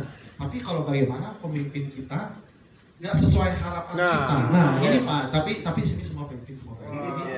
Cuma bagaimana kita responnya Pak, atau bagaimana menghadapinya itu aja Pak. Oke, nah dalam kehidupan ini kita perlu fokus kepada apa yang bisa kita kendalikan. Kalau enggak kita akan habiskan waktu untuk melakukan sesuatu yang nggak penting. Iya, betul. Ya kan?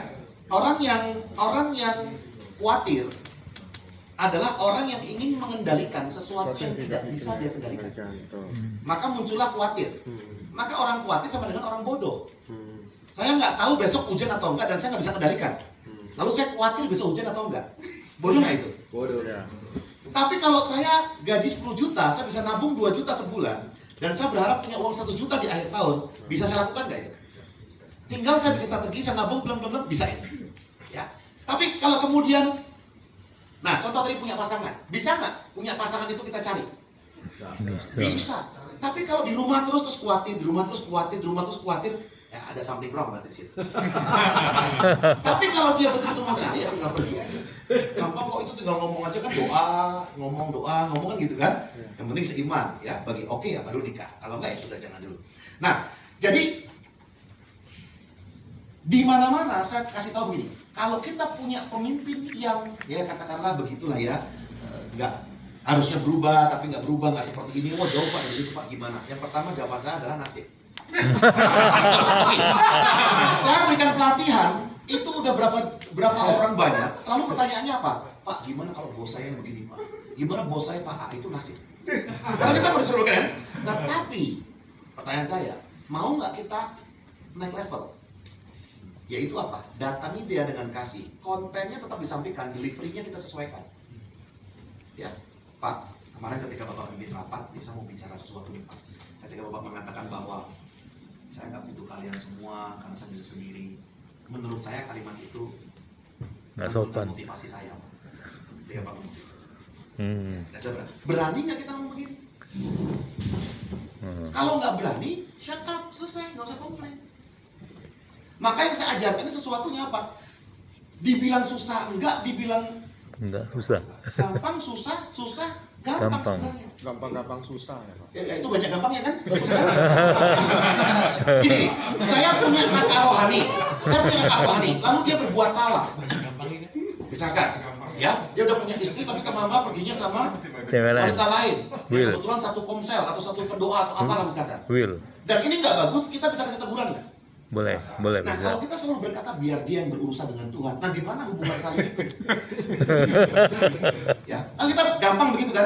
Biarlah urusan sama Tuhan, perpuluhan, biarlah pendeta sama Tuhan, biarlah sama Tuhan, biarlah. Itu kan kita mengesampingkan tanggung jawab kita sebagai tubuh Kristus. Maka kalau saya punya konteks dengan dia dan dia kebetulan leader saya, ada sesuatu yang saya nggak suka apa, saya akan asertif ngomong dengan cara yang baik. Kalau perlu dipikirkan seminggu gimana cara ngomongnya. Puasa Yang dulu. penting ngomong. Tapi kalau tidak, nggak usah ngomong di belakang. Yang saya kagum adalah ngomong sama orangnya takut, ngomong sama orang lain berani sekali. Itu Yang saya baru kagum. dikenal. Karena ada potensi orang-orang lain juga ngomong kepada orang itu kan. Halo? Ya makanya kalau nggak berani, serap, zip it, selesai. Nggak usah komplain. Tapi kalau mau perubahan, ngomong sesuatu. Jadi mulai dari kita. Nggak usah pemimpin lah. Siapa yang punya istri angkat tangan, istrinya salah berani tegur? Berani. Ya udah gitu aja mirip-mirip gitu. Mirip-mirip gitu. Hanya bedanya nih kakak rohani, ini pemimpin, ini apa, segala macam. Gitu aja, ya.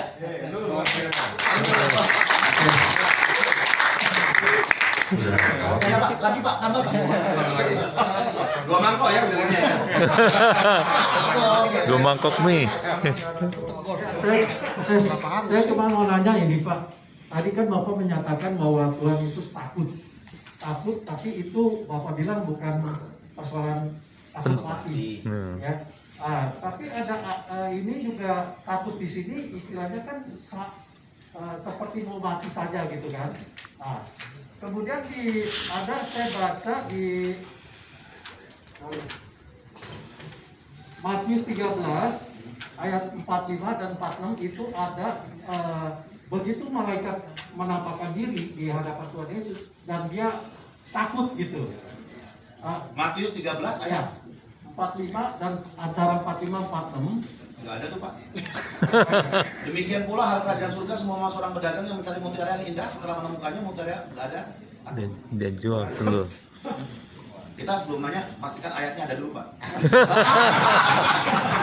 Karena kata takut di situ ketika di Getsemani itu nggak menggunakan kata fobia. Ya, nah nanti Bapak bisa download. Saya ada di sini bahasa Yunani, bahasa Ibrani. Ya, dan kita perlu cari katanya apa. Ya, bahkan kalau kita belajar lebih dalam lagi, itu orang sakit kusta itu bahkan dia udah sembuh sebelum dipegang Yesus tuh, karena pakai tensisnya auris. Nah hal begitu tuh, ketika dikatakan dia takut, kadang-kadang dikotbahkan Yesus pun takut apa enggak, dia nggak takut mati, dia takut terpisah Dari ayahnya. dengan Bapa di surga. Coba ini mungkin salah kali ya, tapi sih yang saya baca 45-46 salah satunya ada ayat yang menyatakan begitu, mungkin Bapak ingat, begitu malaikat nampak dan takutlah Tuhan Yesus. Jadi dalam hal ini kok saya bertanya bahwa Tuhan Yesus kok bisa takut sama malaikat gitu. Nah, konteksnya apa gitu?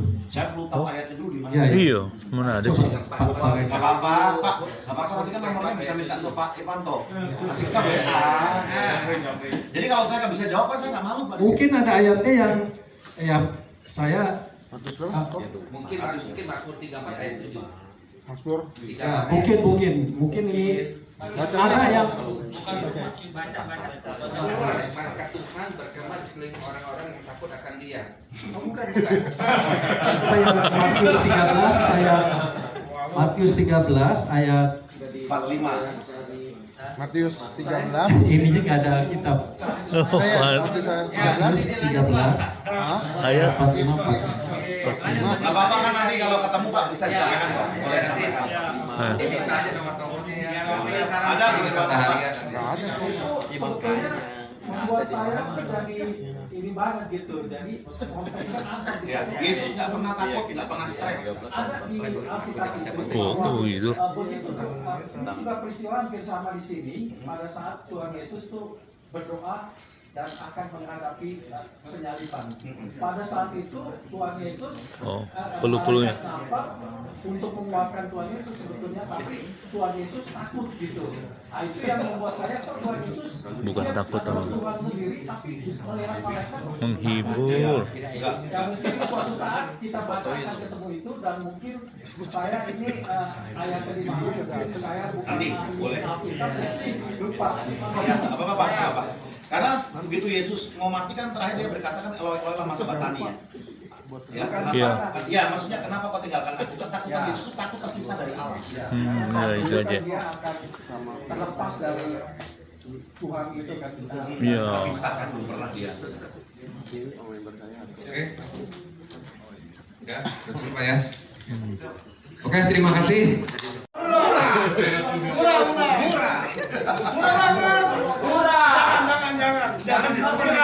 Murah.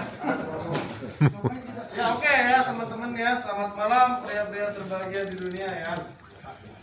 Ya, puji Tuhan ya, nggak terasa waktu cepat ya teman-teman ya. Sekarang udah tanggal 22 April 2022. Di mana acara Leader Camp ini kita akan adakan tanggal 2021, itu 4 minggu lagi dari hari ini. Persis 4 minggu. Udah 3 tahun kita. Ya, betul Pak Arvin. Siap Pak Arvin. Kita harus semangat nih ya. Hura. Itu yang bilang murah tuh harus beli tiket paling banyak. Udah.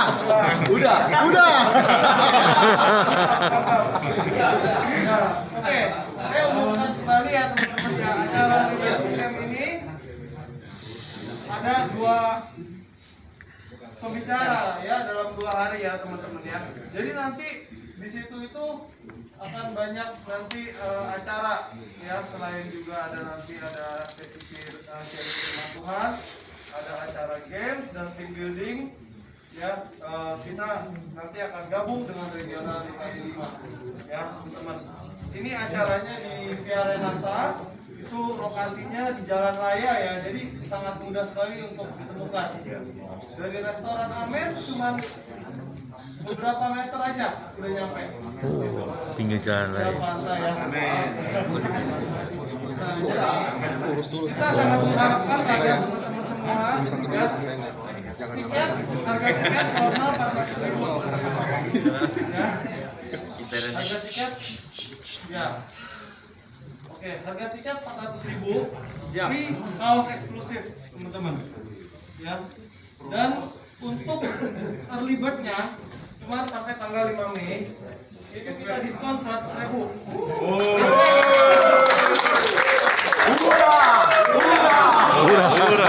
Murah.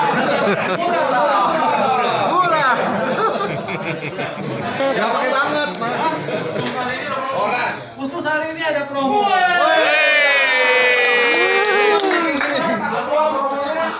Khusus hari ini 100.000. gratis foto dan nginap bersama Pak Raymond.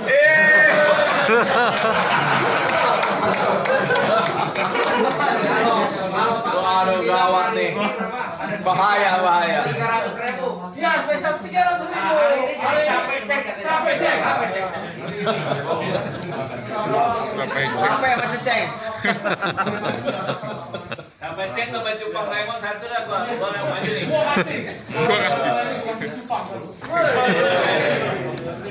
Kok Joni? Arwana ya kok? Joni. Arwana ya kan ya?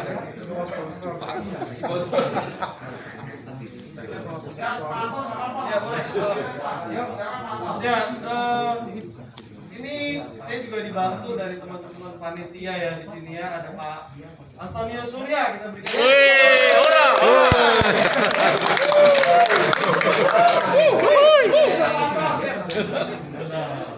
Musiknya dong. Ulang, musiknya nggak ada. Ulang, musiknya nggak ada. Sorry sebelumnya saya tanya dulu, yang udah daftar tolong angkat tangan. Yang udah daftar tolong angkat tangan. 70, 75, 60.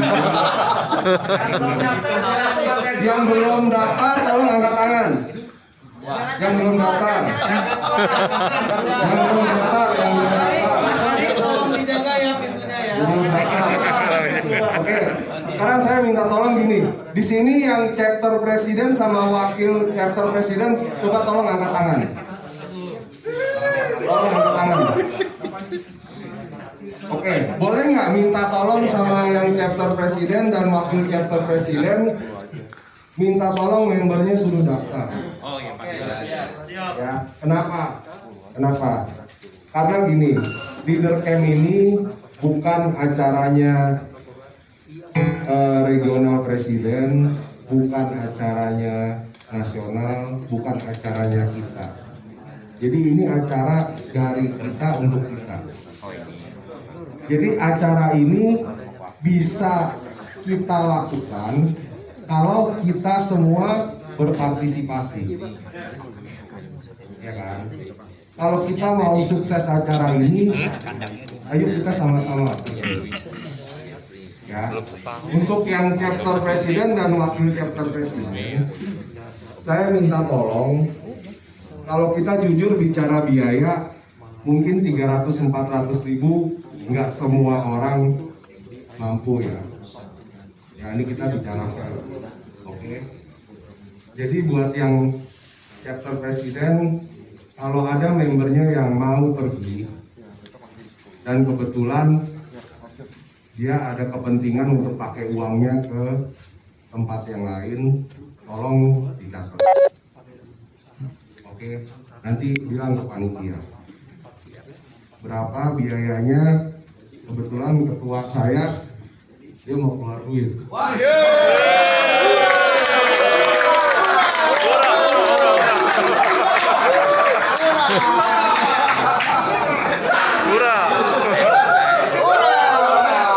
Enggak, karena gini, karena kalau di chapter saya kebetulan RTP saya kan Pak Agusli. Jadi kan dia jenderal saya. Pokoknya kalau dia bilang Anton kita bagi dua, saya udah nggak bisa bilang enggak. Tapi kebetulan saya punya ketua, dia bilang lu tenang aja, pokoknya saya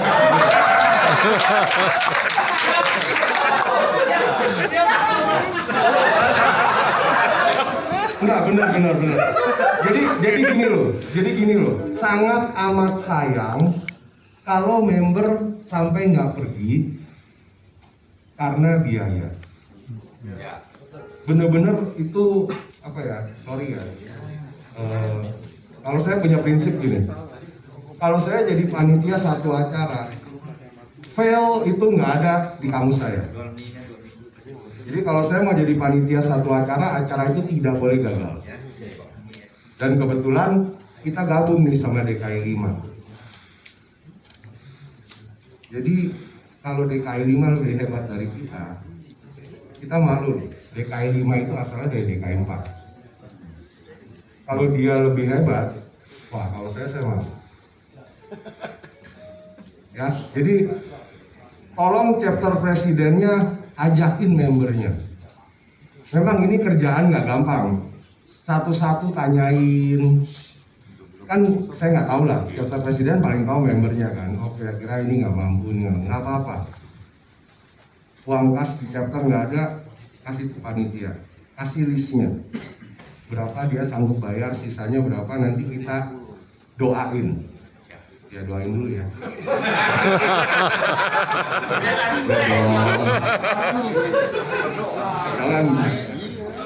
Jangan bilang wow, kenapa? Karena untuk acara ini aja kita masih minus. Sebenarnya acara ini minus.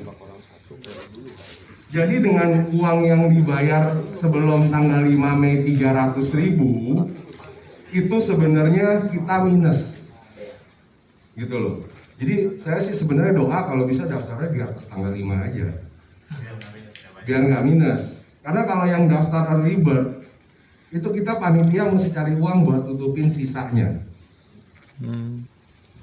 Kalau di atas tanggal 5, nah itulah sebenarnya harganya.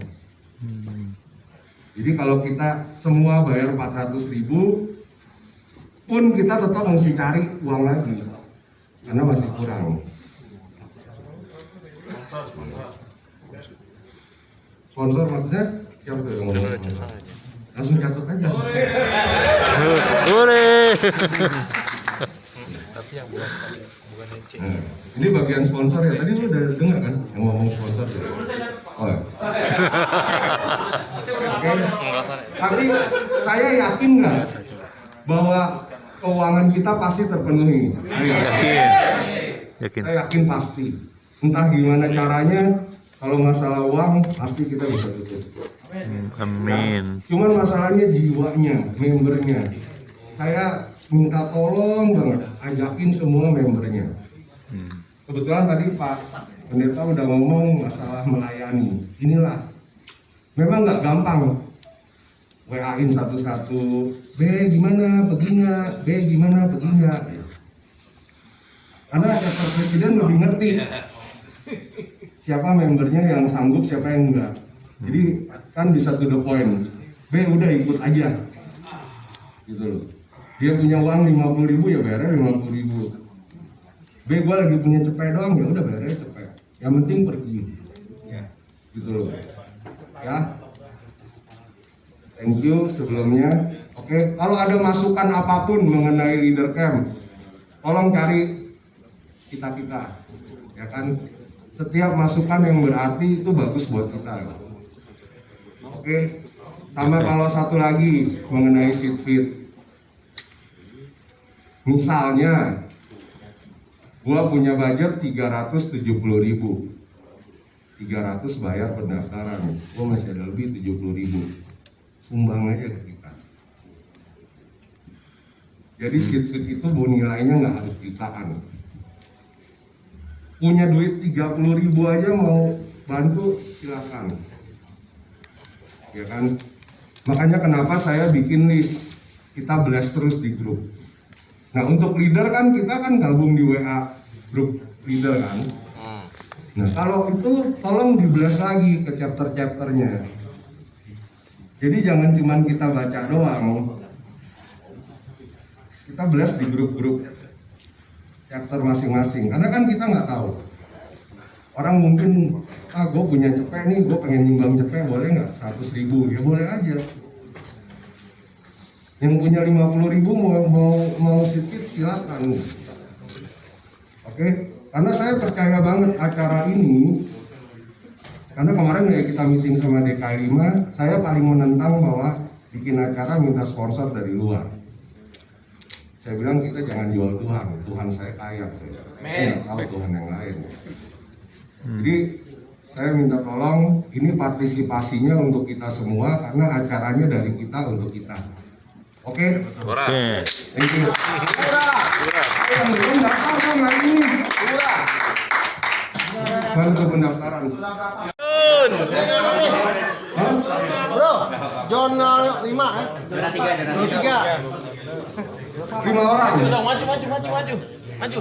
4 orang. Nah, udah 19 tuh. Berarti udah 19, 49, 4. Ya. Isi lainnya? Udah 64. Isi lain? Ini waktunya tinggal 4 minggu lagi. Kepotong lebaran dan cuti bersama kan nggak mungkin mikirin beginian kan. Nah, untuk yang kerja hari Jumat bisa berangkat sore, tapi bayar dulu. Karena nanti kalau udah bayar dulu, kita doain nanti supaya sampai ke tujuan dengan selamat. Kalau bayarnya di sana kita nggak doain. Ya, pulangnya tetap Sabtu sama-sama. Jumatnya boleh berangkat. Makasih ya Pak. Pak Ganda. Nah tuh Pak Rudi Kamil mau ngomong tuh 30 orang. KB berapa KB? KB. Rudi. Kalau KB juga. Saran aja ku Anton. Hah? Saran. Ya. Kalau ada yang chapter yang nggak ada kendaraan, boleh tolong dibantu akomodasinya dong. Iya kayak gitu.